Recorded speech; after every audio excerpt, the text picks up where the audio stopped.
안녕하십니까. BTN 불교TV 전략기획실장 유건주입니다. 마음을 바꾸는 시간 고인사이드 강연을 시작하도록 하겠습니다. 혹시 이런 생각 해보신 적 있으신가요? 내가 만약 말기암 선고를 받는다면, 혹은 시한부 인생 선고를 받는다면, 아마도 주변에서 이런 소리를 하면 쓸데없는 소리를 한다며 면박을 받기 십상일 겁니다. 과거에는 기근이나 질병 등으로 인해서 일상에서 죽음을 목격하는 일이 많았죠. 하지만 어느 순간부터 우리 일상 속에서 죽음이 사라지기 시작했습니다. 아마도 그때부터 우리는 죽음을 일상에서는 없는 일처럼 생각하기 시작했는지도 모르겠습니다. 일상에서 죽음이 사라진 후 우리는 죽음을 남의 일처럼 생각하기 시작한 것은 아닌지 모르겠습니다. 그 결과는 죽음을 어떻게 받아들여야 할지 모를 정도로 죽음에 대해서 무지해진 것이 아닌가 하는 생각마저 듭니다. 행복도 공부하고 마음도 공부하는 시대, 오늘은 죽음에 대해서 공부하는 시간을 가져보도록 하겠습니다. 죽음을 배우는 시간의 저자 한림대 의대 김연아 교수님을 고인사이드의 라이프 멘토로 모시고 강연 청해 듣도록 하겠습니다. 안녕하세요. 네, 안녕하세요. 네.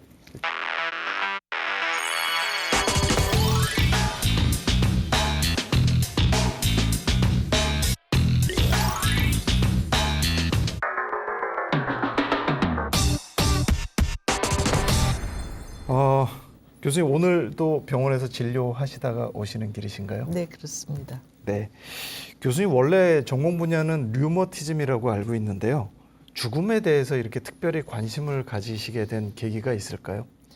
제 환자분들이 대부분 이제 연로하신 분들이 많으시고 그러다 보니 류마티스로 사망을 하시는 건 아닌데 이제 아무래도 다니시던 분들이 사망하시는 일들이 있고 또 이제 가족의 죽음, 그러니까 부모님들이 죽음을 목격을 하는 일들도 있고 하면서 제 병원에 있는 입장에서 이거는 좀 아닌데 하는 생각들도 많이 들었었고 그래서 네. 그것을 정리를 해서 책을 내게 되었습니다. 네. 교수님 책에 보면은 이런 구절이 나옵니다. 어느 순간부터 정말 죽음이 우리 일상에서 사라지기 시작했다. 아마도 뭐 현대의학의 발전이나 뭐 일상 속에서 이렇게 죽음을 접할 수 있는 경우가 많지 않은 그런 표현인 것 같은데 어느 순간부터 죽음이 우리 일상에서 사라지기 시작한 걸까요? 저는 정확하게 현대의학의 도래라고 보고요. 그리고 또 이제 현대 사회의 문제도 있습니다. 그러니까 더 이상 집에서 돌아가시지를 않고 집에서 돌아가시는 분을 모실 수도 없는 그런 실정이 되어버렸습니다. 그러면서 우리 삶에서 죽음이 사라진 거는 아닌데 안 보게 된 거죠. 네, 예. 보이지 않게 된 예. 거죠. 예.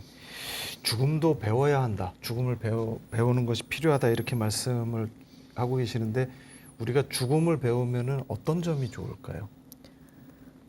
지금 죽음을 배우지 않으면 죽은 다음에 생기는 많은 나쁜 일들이 있습니다. 네. 그리고 사회가 너무나 복잡해졌고 그리고 현대의학이 우리에게 주는 그런 약속들도 도저히 뭐 일반인으로서는 판단을 할 수 없는 그런 것들이 많아졌습니다. 네. 그렇기 때문에 이것도 정말 시험 공부를 하듯이 꼼꼼하게 배우고 준비를 하지 않으면 돌아가신 다음에 남은 가족들을 위해서라도 굉장히 그 공부를 잘 해야 한다는 말씀을 강조를 하고 싶습니다. 네.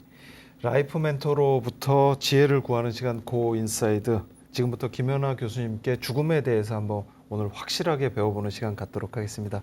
강연 청해 듣겠습니다. 제가 어느 날 아주 오래전은 아니고 최근입니다.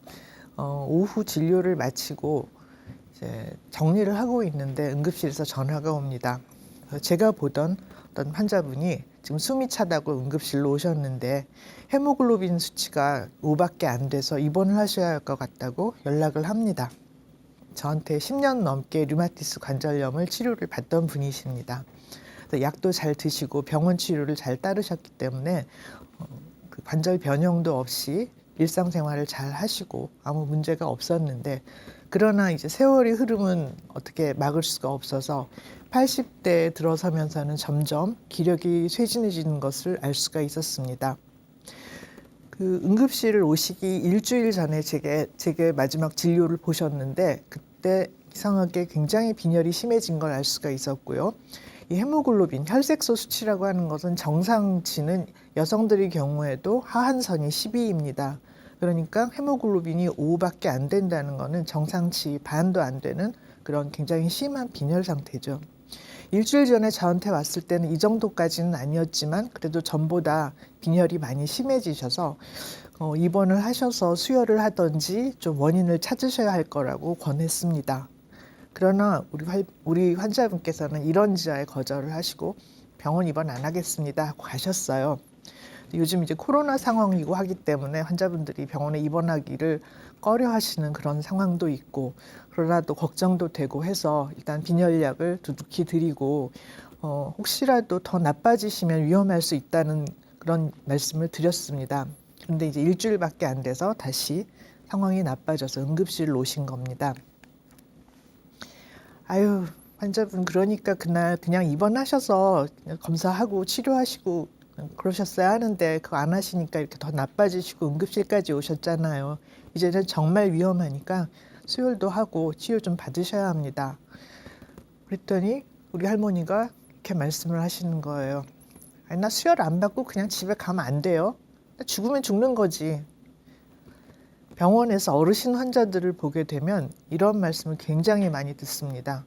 그러니까 어쩌다가 등 떠밀려서 힘들어하니까 가족들이 응급실로 데리고는 왔는데 나는 이렇게 치료 열심히 하는 거 싫고 그만 살았으면 좋겠는데 왜 자꾸 이 야단이야, 이렇게 말씀을 하십니다. 그래서 이제 입원 할머니를 이제 잘 설득을 하고 입원을 하셔서 수혈을 하고 이제 몇 가지 힘들지 않은 몇 가지 검사를 해서 큰 이상은 없다는 것을 확인을 하고 이제 할머니가 무사히 퇴원을 하셨는데요. 이때 제가 하고 싶었는데 참아하지 못했던 말이 있습니다. 할머니, 앞으로 이렇게 고생하고 이렇게 막 검사 많이 하고 이런 거 싫으시면 이제 병원 오지 마세요. 병원에 오셔서 검사하고 이상이 나오면 또 그만큼 치료하고 또 고생을 하시게 되는 거예요. 우리 할머니는 퇴원하시고 다시 이제 일주일 후에 외래를 오셨지만 전과는 굉장히 다른 모습으로 휠체어에 이제 앉아서 그렇게 오셨습니다. 한번 입원을 하는 것 자체가 치료를 한다고 입원하지만 퇴원을 하고 나면 환자분 기능은 또 많이 또 떨어지게 되더라고요. 지금까지 죽음을 이야기하는 많은 좋은 책들이 있었습니다.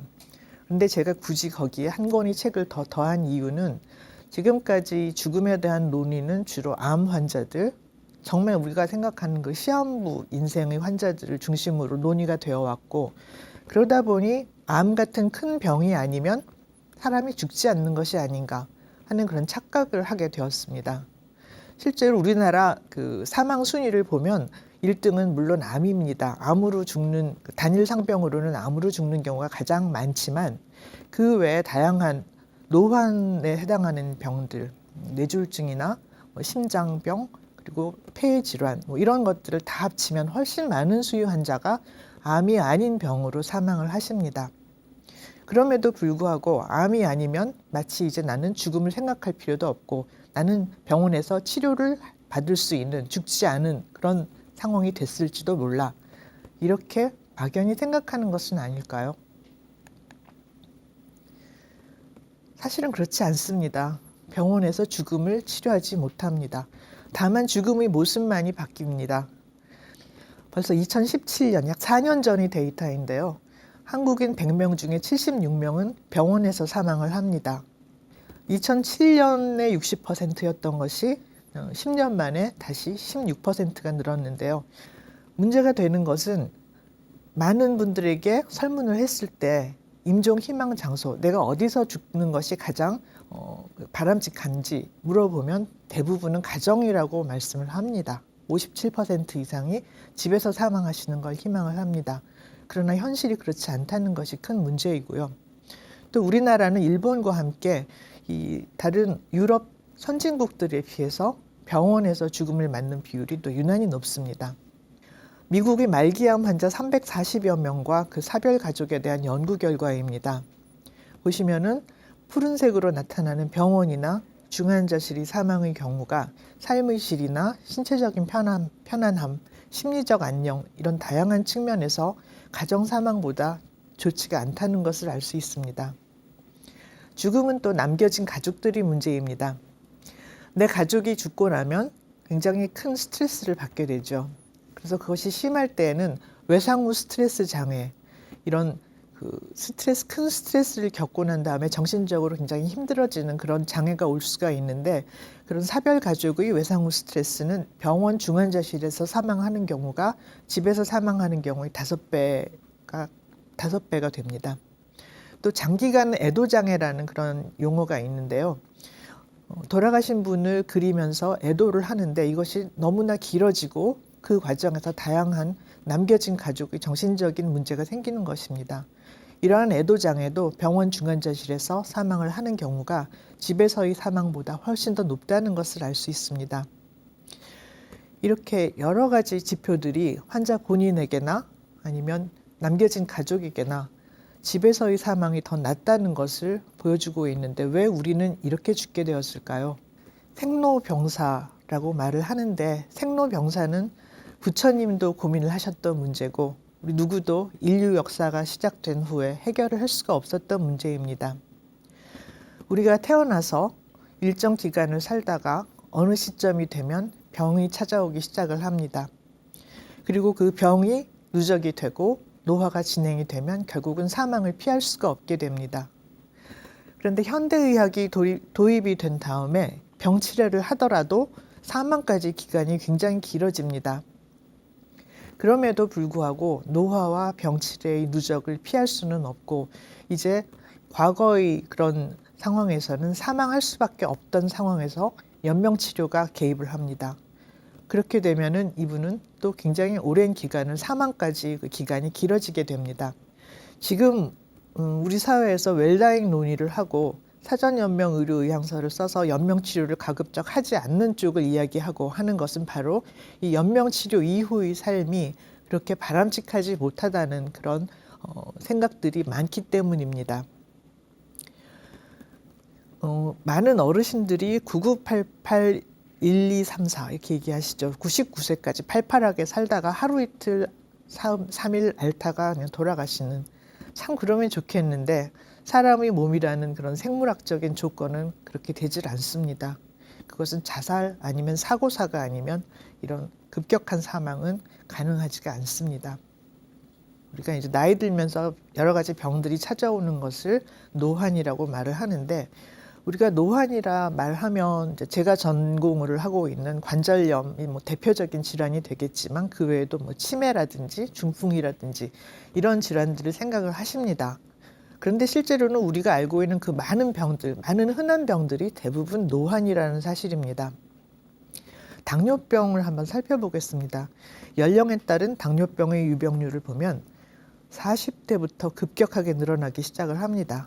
그래서 이 늘어나는 유병률은 거의 80세까지도 거의 멈춤이 없이 계속 유병률이 늘어납니다. 이것을 보면 당뇨병도 노환이라는 사실을 알 수 있습니다. 암은 어떨까요? 그런데 우리는 흔히 암이라고 하면, 누가 암 진단 받았다 하면 영화나 소설에서 나오는 굉장히 슬픈 이야기들, 젊은 나이에 사랑하는 가족들을 놔두고 이제 세상을 떠나야 하는 이런 애절한 이런 이야기들, 굉장히 감성적으로 이런 것을 받아들이게 되고요. 그러다 보니 이 암을 어떻게 해서든지 이겨 물리쳐야 하는 그런 질환이라 생각을 하게 됩니다. 그런데 젊은 나이의 암과 이렇게 고령의 암은 분명히 다릅니다. 생물학적인 성상도 다를 뿐만이 아니라 치료에 대한 접근도 달라져야 하는데, 요즘 젊은 어르신들이 신체 기능이 좋아지다 보니 과거에는 젊은 분들에게나 했던 그런 강력한 항암 치료들도 고령의 연세에서 많이 시행을 하게 됩니다. 이것이 과연 바람직한 현상인지는 생각을 해보아야 할 문제일 것 같습니다. 현대의학의 시대에 있어서 죽음의 3단계를 어떻게 변형을 시키는지 살펴보겠습니다.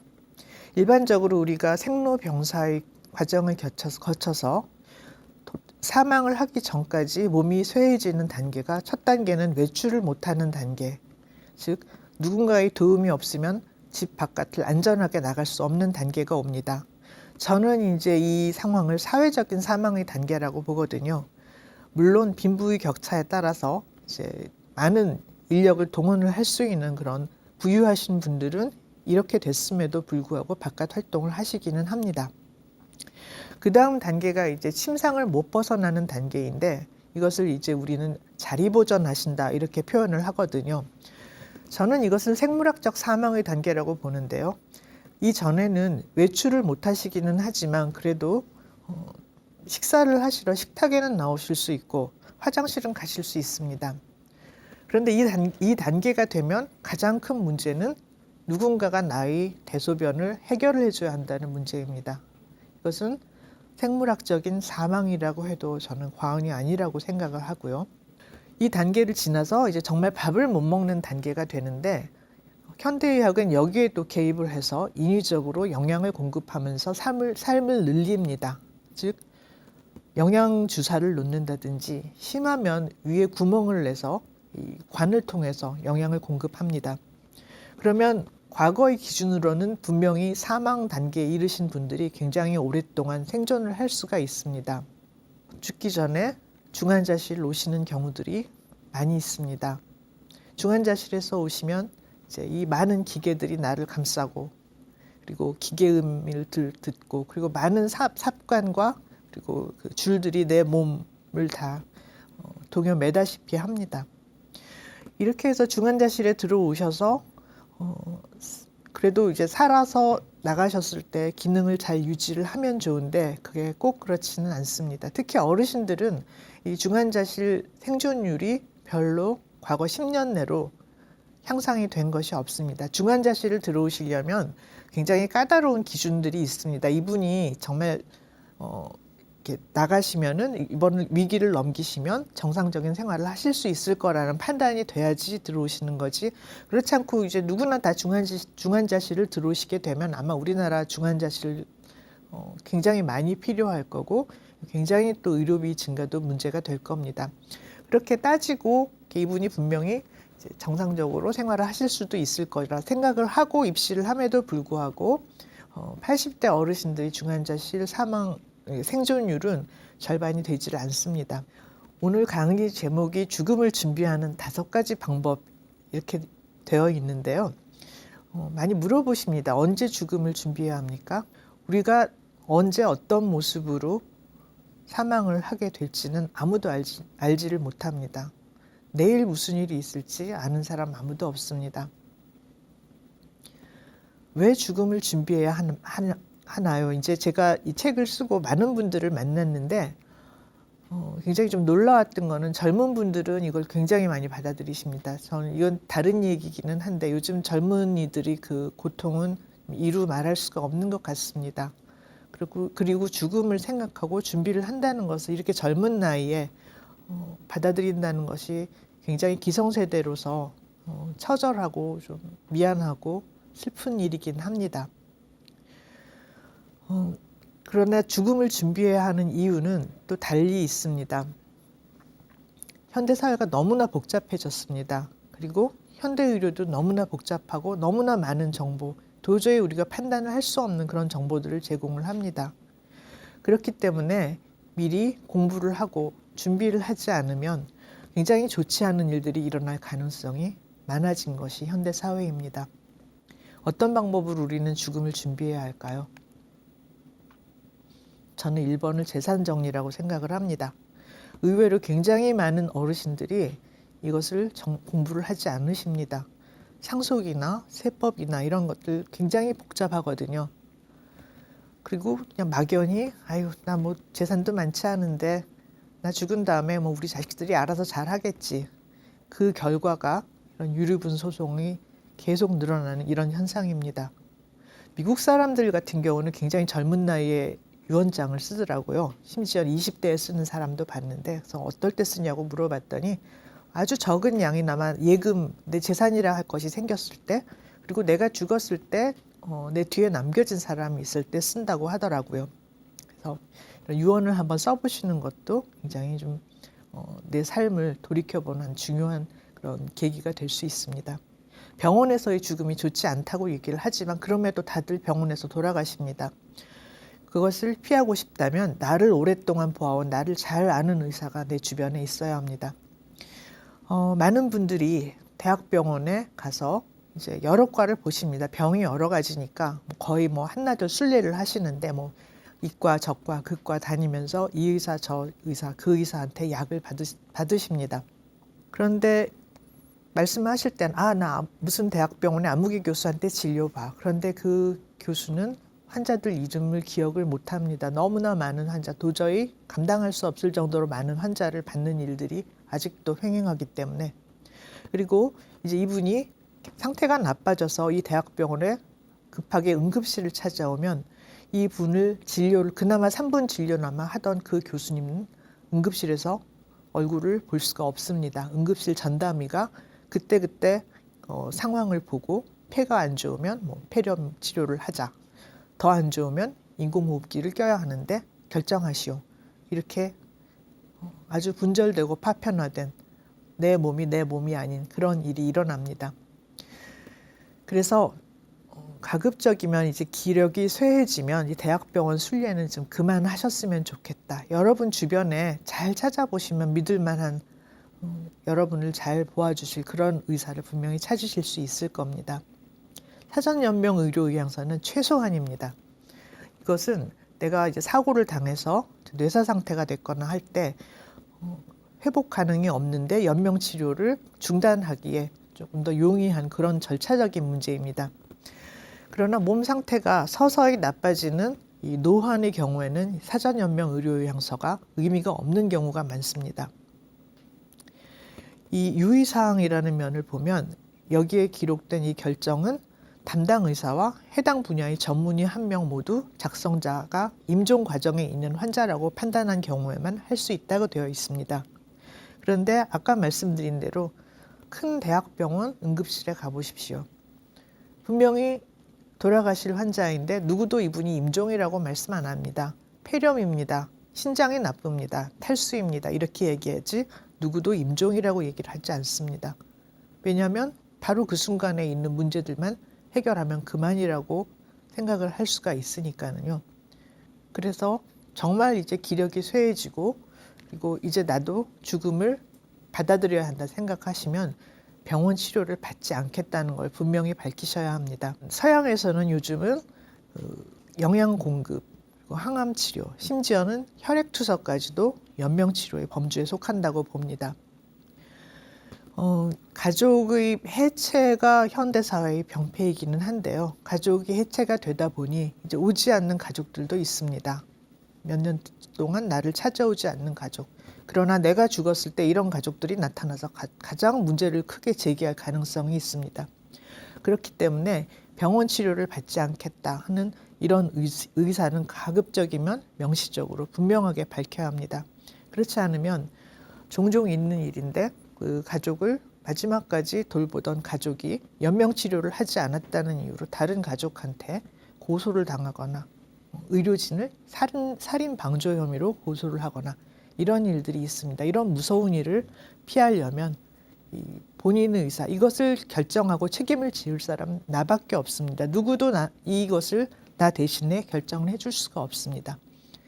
이 이야기를 정말 하고 싶습니다. 죽음을 준비하는 가장 중요한 방법, 지금 이 순간 오늘을 소중히 여기십시오. 내가 내일 죽을 수도 있는데 오늘 왜 이렇게 사람들하고 얼굴 붉혀가면서 기분 나쁘고 이런 일을 해야 하나, 이 생각을 한다면 세상의 모든 많은 고뇌들이 없어질 것 같습니다. 그리고 정말 또 이 말씀을 드리고 싶은데 나 빨리 죽을 테야, 나 죽게 해줘, 이런 말은 빈말로라도 절대로 하지 마십시오. 옆에 있는 모든 분들이 고통스러워 하십니다. 내가 언제 죽을지 아무도 모르고 죽을 때 죽는 것입니다. 그러니 내가 힘들다는 이유로 입버릇처럼 나 빨리 죽을래, 죽었으면 좋겠어, 죽게 해줘, 이런 말은 절대로 하지 마십시오. 1972년 정도였던 것 같아요. 한방눈이 내리던 어느 날 이렇게 가족 사진을 정원에서 찍었었는데요. 저희 아버님이 1933년생이시고 6.25 동란에 온갖 고생을 다한 데다 조실부모까지 하셔서 정말 목숨 부지하기도 어려운 그런 상황에서 그래도 가족을 일구시고 이렇게 잘 사셨습니다. 여행을 굉장히 좋아하셔서 전 세계 오지를 안 가보신 데가 없었고요. 이것이 한 15년 전쯤 사진인 것 같습니다. 그때 유럽에 있는 이제 친지들을 만나신다고 이제 공항에서 화이팅 하면서 이제 떠나시는 모습인데 아마 아주 신나서 해외여행을 떠나신 것은 이것이 마지막이었지 않나 하는 생각을 하고요.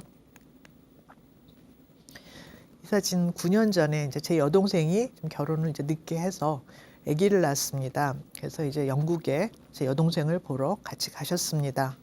이때 가셨을 때 제 여동생한테 내가 너를 보러 여기를 오는 것은 이게 마지막일 것 같다 이렇게 말씀을 하셨어요. 그래서 제 여동생도 많이 울고 그랬는데 정말 그 말씀대로 이제 이 여행을 끝으로 해외여행을 못하게 되셨습니다.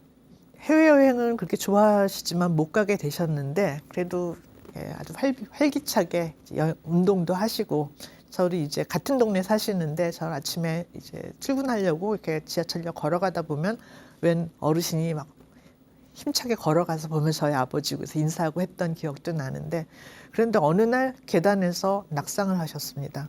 노안에 의한 생활 기능이 서서히 감소를 하는데 갑자기 절벽으로 떨어지듯이 푹 꺼질 때가 있습니다. 이것이 이제 중풍이나 아니면 큰 사고를 당했을 때 거의 이제 완전 와상 상태 됐다가 회복이 되더라도 전의 기능으로 돌아오진 않습니다. 근데 이제 저희 아버지는 비록 계단에서 구르시긴 하셨지만 뼈를 다치거나 머리를 다치거나 그러진 않으셨는데 그럼에도 불구하고 그날 이후로 굉장히 삶의 그 어떤 기운이 꺾이십니다. 그래서 만사를 굉장히 조심하시게 되고 집 밖의 외출도 굉장히 조심하시게 되고 이 사진은 돌아가시기 4개월 전 사진인데요. 그때가 작년 8월에 이제 코로나가 약간 소강이 됐을 때 제가 이제 책을 내고 아마 이제 이것이 마지막일 거라 생각을 하고 친지들과 같이 모여서 조촐하게 이제 출판 기념회 겸 식사를 했습니다. 저희 아버님이 이제 그 한 해 전, 2019년 12월 미술을 준비를 하고 있을 때 갑자기 밤에 이제 뇌경색이 오셨습니다. 그래서 이것을 시술을 해서 다 이제 뚫고 했는데 중환자실에 계시는 동안 여러 가지 합병증이 있었고 그 이후에 선망이 오고 저는 선망이라는 것이 돌아오지 않는 것이라는 것을 처음 알았습니다. 교과서에서는 그렇게 많이 봤지만 저희 아버님은 1년 동안 완전히 다른 사람으로 사셨습니다.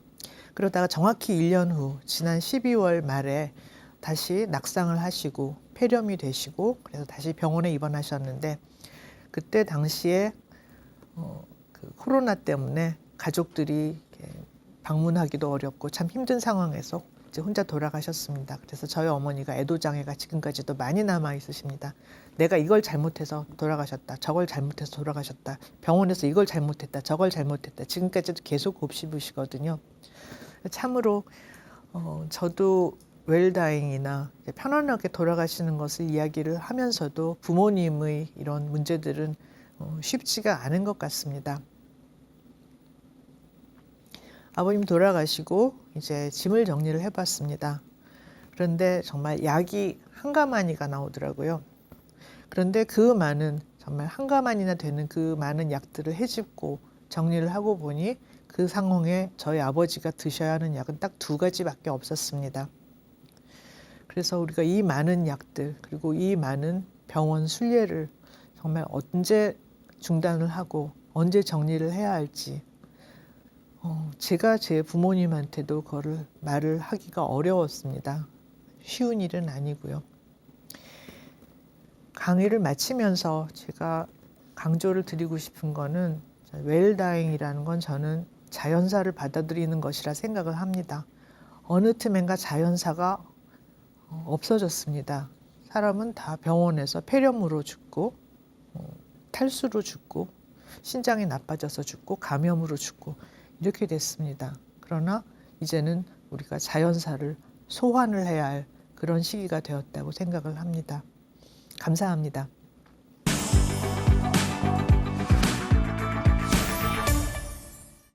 상당히 무거운 주제임에도 불구하고 저희가 쉽게 생각하지 못하고 일상에서 많이 놓치고 있는 것들을 아주 정확하게 짚어주신 것 같아서 듣는 내내 한편으로는 마음이 무거우면서 또 한편으로는 정말 저런 것들을 자세하게 꼼꼼하게 한번 살펴봐야겠구나 이런 생각이 들었습니다. 사실 제가 질문을 좀 몇 가지 생각을 했었는데 이 죽음을 생각하는 데 있어서 좀 이렇게 사람들에게 큰 장벽이 되는 것들 중에 하나가 이 효 사상이 아닐까 하는 생각이 듭니다. 그러니까 뭔가 연명 치료를 중단한다든지 했을 때 뭔가 불효를 저지르는 것 같고 부모님께 뭔가 못할 짓을 하는 것 같다라는 이런 생각 때문에 그런 것들을 꺼리게 되는 어떤 이런 관습 같은 게 있는 것 같은데요. 어떻게 생각하십니까? 물론 그런 관습이 있고 저도 그래서 제 부모님께 할 말을 다 하지는 못했던 거거든요. 그렇기 때문에 결국 이 사안을 정하는 것은 본인밖에는 없다는 것을 네. 아무리 강조해도 지나침이 없고요. 말 한마디 잘못했다가 괜히 또 오해를 살 여지가 있고 또 네. 모든 가족이 생각이 같지 않을 수가 있습니다. 네. 그런데 분명한 것은 이 현대 의료가 제공을 하는 이 많은 것들, 이 중환자실에서의 그런 치료, 그리고 긴 병원 생활, 이런 것들이 정말 환자에게 행복한 일일지는 깊이 곱씹어서 생각을 해봐야 할 문제일 것 같습니다. 네.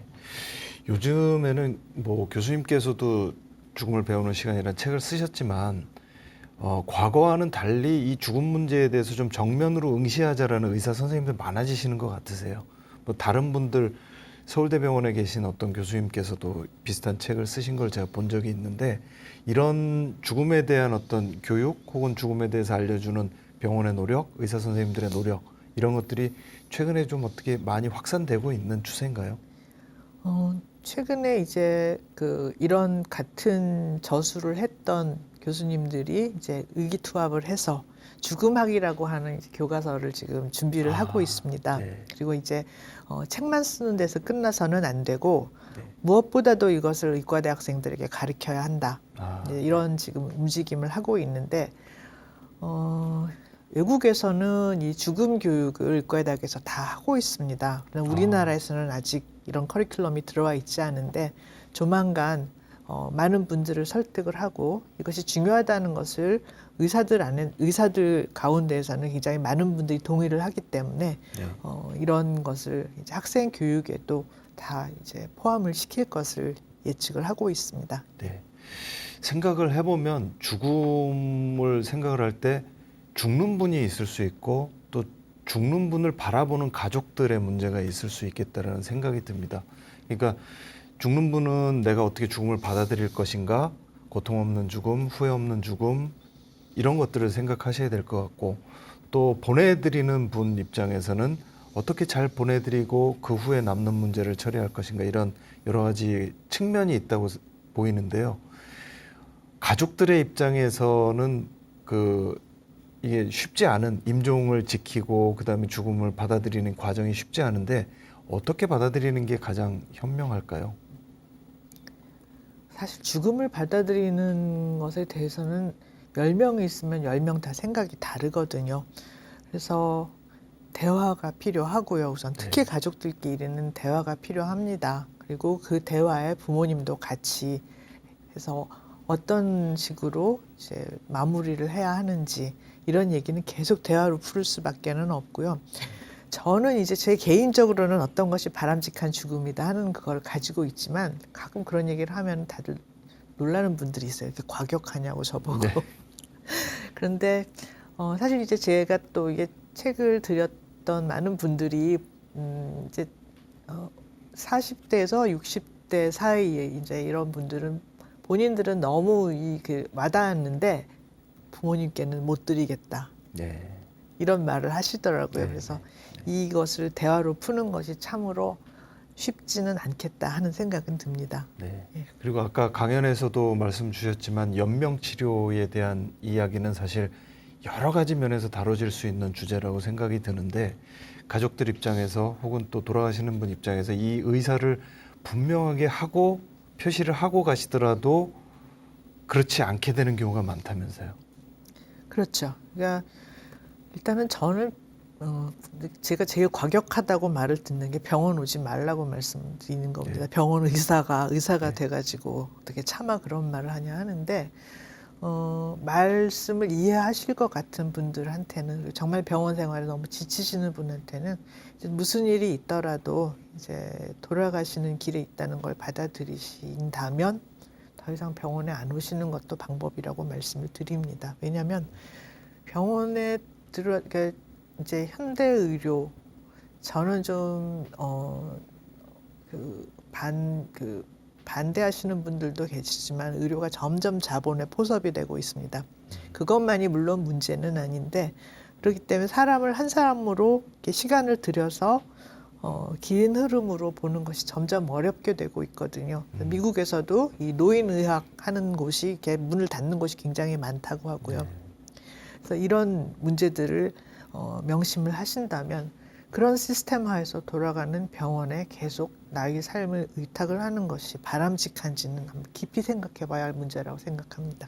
이 죽음을 이야기할 때 저희가 그 안락사의 이야기를 빼놓을 수 없겠다라는 생각이 듭니다. 제가 밖에서 강연 들으시는 분들이 댓글 남겨주시는 걸 보고 왔는데 댓글에서도 안락사 문제 어떻게 봐야 됩니까? 안락사 왜 우리는 허용해 주지 않습니까? 뭐 이런 댓글들이 있었거든요. 어떻게 보십니까?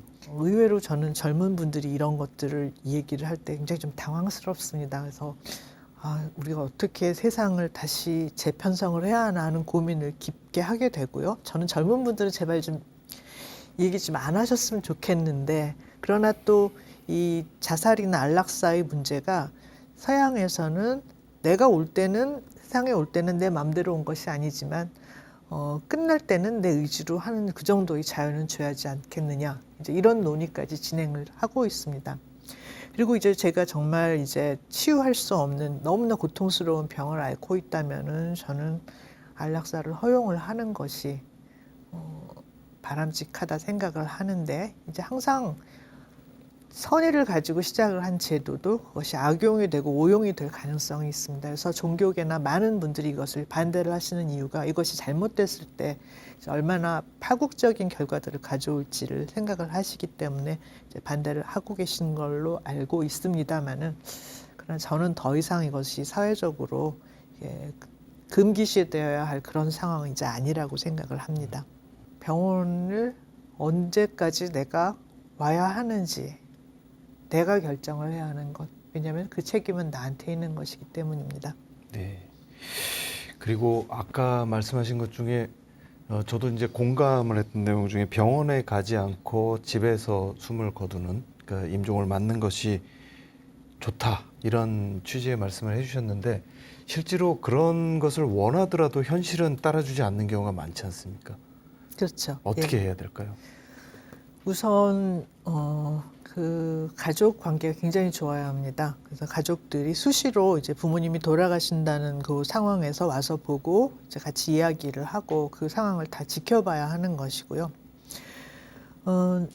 그 집에서 사망을 하신 다음에 그 이제 아까 또 이제 나를 길게 봐야 하는 의사가 있어야 한다는 말이 이런 분들이 이제 그 뒷받침을 해주면은 괜히 불필요한 오해가 생기지를 않거든요. 점점 사람들이 이제 아프면 병원에서 죽는 것으로 이렇게 개념이 돼 있기 때문에 집에서 돌아가셨다고 하면 색안경을 끼고 보는 수도 분명히 있을 것입니다. 그래서 심지어는 경찰한테 이게 경찰이 와서 수사를 한다든지 부검을 한다든지 이런 사태까지 생길 수가 있어서 우선 가족들이 다 좋은 관계를 유지하면서 이 부모님이 임종 단계에 있다는 것을 다 이제 봐야 하고 그리고 그것을 뒷받침해줄 나를 오래 본 그런 의사가 있어야 하고 그럼에도 불구하고 이제 집에서 정말 돌아가시겠다고 했는데 정말 집에서 사망을 하셨을 때에는 병원 응급실로 모시고 갑니다. 일단은. 근데 그때 이제 그 나를 오래 보신 선생님이 무슨 진단서 같은 것이 있으면 뭐 훨씬 더 유의하고요.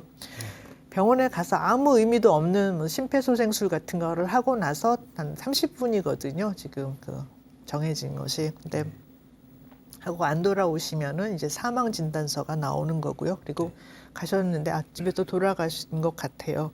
근데 심폐소생술 안 합니다. 하면은 사체 검안서가 나갑니다. 왜냐하면 사망 선고는 아직까지 병원 의사가 해야 하는데 우리나라 지금 왕진이 없지 않습니까? 그래서 집에서 이거를 검안을 해주는 시스템이 없기 때문에 그래서 돌아가시면은 병원으로 모시고 가야 하는 그런 실정이고 이게 너무 지체되면 진짜 그 문제가 될 수도 있죠. 경찰이 개입을 하거나 뭐 이런 문제가 될 수가 있습니다.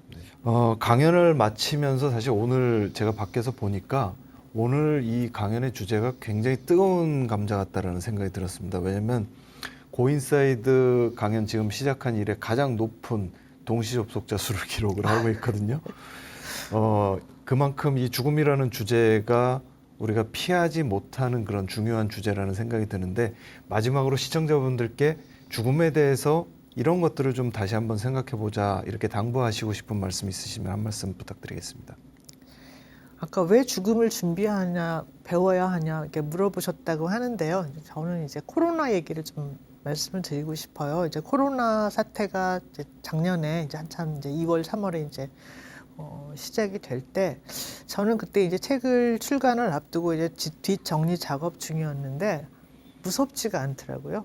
그러니까 이제 의사들도 실제로 이렇게, 저는 지하철 출퇴근을 하거든요. 마스크 쓰고 그냥 지하철 출퇴근하는데 어떻게 너 지하철 타고 다니니 뭐 이렇게 말을 하더라고요. 그래서 아니 지하철 타다가 걸리면 걸리는 거고요. 이렇게 얘기를 했더니 굉장히 의사들도 경악을 했던 그런 일이 있는데, 생로병사 자꾸 이 얘기를 하게 되는데 이것을 피할 수 있다고 생각을 할 때 더 많은 문제가 생기는 것 같습니다. 저는 이제 건강검진도 잘 안 해요. 건강검진 요식화된 건강검진 받아본 적이 없습니다. 제가 그냥 나름 빨리 진단하면 유익한 몇 개 뽑아가지고 그것만 제가 알아서 이렇게 검사를 하고요. 그래서 어떻게 보면 병이 나한테 찾아오는 것을 무조건 피하려고만 하지 말고 그것을 받아들이는 게 굉장히 중요할 것 같고요. 그리고 죽음을 잘 배우고, 그리고 이것이 내가 피할 수 없이 나의 삶과 같은 선상에서 일어나는 일이라는 것을 이해를 하시게 된다면은 오히려 오늘 하루하루 삶이 굉장히 풍요롭고 의연해지실 수가 있습니다. 저는 작년에 코로나 때문에 뭐 병원에서도 코로나 돌고 뭐 그런 일이 있었는데 진료실에서 환자 만나는 거 전혀 두렵지가 않았습니다. 그래서 죽음을 준비하고 배우면 지금의 삶이 훨씬 더 풍요로워진다는 말씀을 드리고 싶습니다. 네, 오늘 강연을 통해서 죽음을 통해서 우리 삶을 한 번쯤 되돌아보는 그런 시간이 되었던 것 같습니다. 오늘 귀한 걸음 주셔서 감사합니다. 고맙습니다.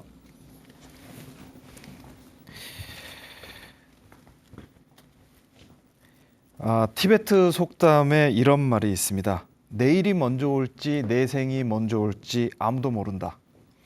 그만큼 죽음은 우리 가까이에 있다는 뜻일 겁니다. 삶을 잘 산다면 죽음도 역시 후회가 적게 될 것입니다. 삶과 죽음이 둘이 아니라는 가르침도 다시 한번 새기게 됩니다. 죽음에 대해 구체적으로 알아가다 보면 삶의 의미가 좀 더 명료해진다라는 느낌을 받게 됩니다. 마음을 바꾸는 시간 고인사이드, 오늘 순서 여기서 마치겠습니다. 함께해 주셔서 고맙습니다. 안녕히 계십시오.